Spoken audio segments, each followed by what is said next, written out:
2024 লোকসভা নির্বাচনে রাজ্যে অন্যতম রাজনৈতিক শক্তি বামফ্রন্ট তথা সিপিএম যেভাবে সারা রাজ্যেই বর্তমানে রাজনৈতিক শক্তি নিয়ে এগিয়ে চলছে এবং গুটি গুটি পায়ে সিপিএম দলের সমস্ত গণসংগঠন আজ ময়দানে একযোগে ঝাঁপিয়ে পড়েছে। পাহাড় থেকে সমতল প্রতিটি ক্ষেত্রেই ডিওএফআই, টিওআইএফ, এসএফআই আজ সমানভাবে দাপিয়ে বেড়াচ্ছে সিপিএম দলকে অক্সিজেন যোগানোর জন্য।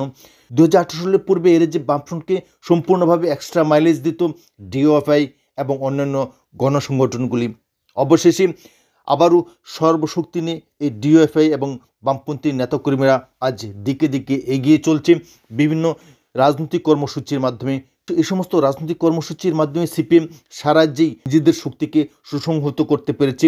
নিপীড়িত, শোষিত, বঞ্চিত মানুষকে আজ পাশে নিয়ে লড়াই সংগ্রামে মেতে উঠেছে বামপন্থী কর্মীরা। তাই সাব্রুম থেকে ধর্মনগর পর্যন্ত বামপন্থীদের দাপাদাপি ব্যাপকভাবে ছড়িয়ে পড়েছে। অন্যান্য রাজনৈতিক কর্মসূচির পাশাপাশি বাইক র্যালিও আজ সম্পাদিত হচ্ছে। অতি সম্প্রতি অমল চক্রবর্তীর নেতৃত্বে সাব্রুমে ঐতিহাসিক বাইক র্যালি সম্পাদিত হয়েছে। তাতে বিজেপি যুব মোর্চার মধ্যে যে আতঙ্কের পরিবেশ সৃষ্টি হবে তা আর বলার অপেক্ষা রাখে না।